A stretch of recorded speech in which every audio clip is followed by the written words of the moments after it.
Well, hello.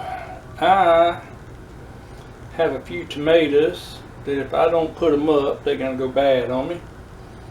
So I'm going to try and make some sauce and then water bath them. So if you're interested in that kind of thing, just hang around. I've already washed the tomatoes. Woo!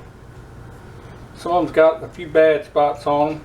All I'm going to do, I'm going to cut some of these bad spots off. And cut this core out like so, kind of, if I can get it out. And that goes in the garbage pile. Then what I'll do is I'll just kind of slice them up in pieces, throw them over here. There's a bad spot right there, I don't want them there. I just cut them up in different size pieces so it's not so hard on it to mix up. And then I'll mix it up once I get enough in there. Alright, I had a little bit of a change of plans. I'm going to do a spot in there. I went ahead and just cut up all the tomatoes.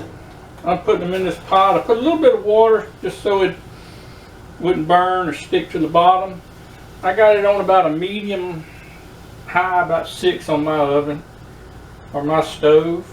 And I'm going to heat these tomatoes up and kind of boil them down a good bit, and then I'm going to put them in the mixer. My mixer for some reason wouldn't mash them all up. Anyway, that's what we're going to do. Now you want to keep an eye on these tomatoes. Come over and stir them every once in a while, and that way they'll heat up a little bit more evenly. You can put your lid on this if you want, and then just come back and stir it up until it heats up and kind of breaks down a little bit, and then we'll put it in the mixer and mix her up. See how that works. All right, I let them go probably 10 minutes or so, just kind of heat up just a little bit. And I don't know if it was necessary. I may have just had too many in my mixer a while ago, but it does kind of soften them up. I just got me a Pyrex thing right here, and what I do, I take the mixture out of here and turn you around so you can kind of see what I'm doing, and then I just go ahead and put it in the mixer. I get me a couple of those. I think I may have just overloaded my mixer. It is getting kind of old though. Make sure you put your lid on where the juice ain't gonna come out the spout. I put it on the, can you see? I put it on the puree.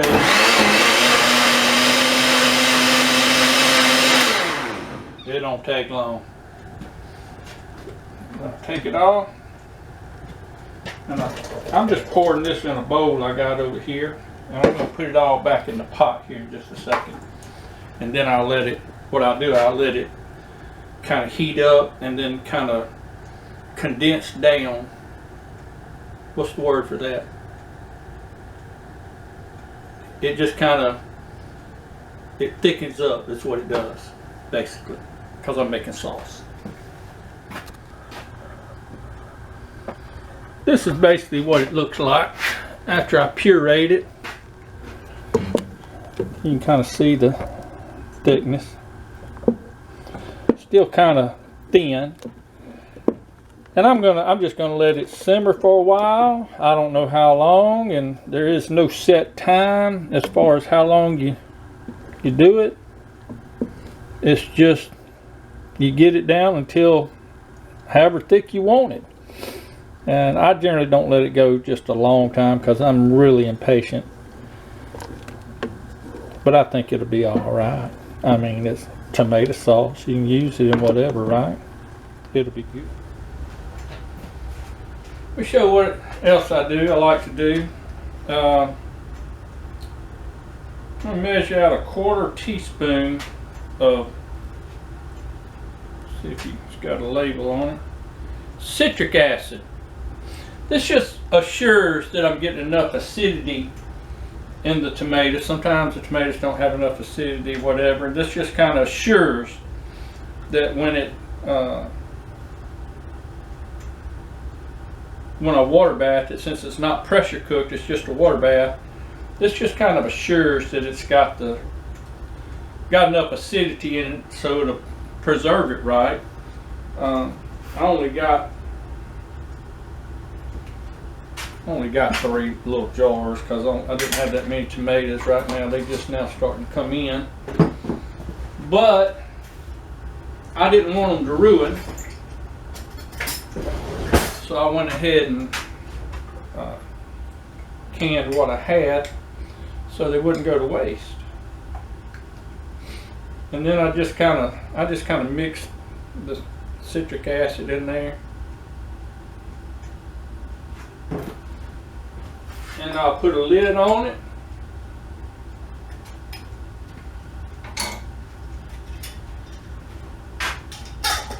Like so. I'm not bearing down on it, but I am getting it on there pretty good. And then I got my water over here heating up.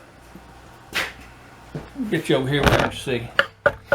Kind of running ragged today.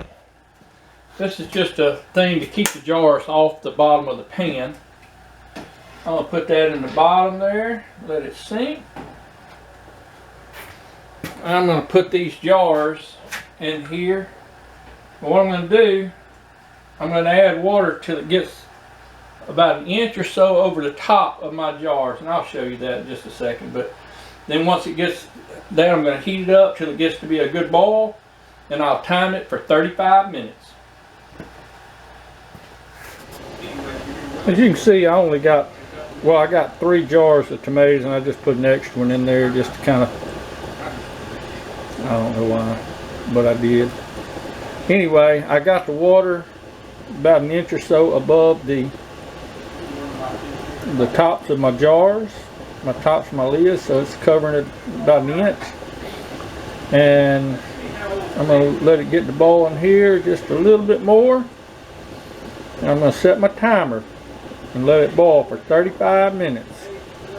And after 35 minutes, I'll cut the heat off, let the boiling all go down, and let it sit there for a little bit, and then I'll take it out and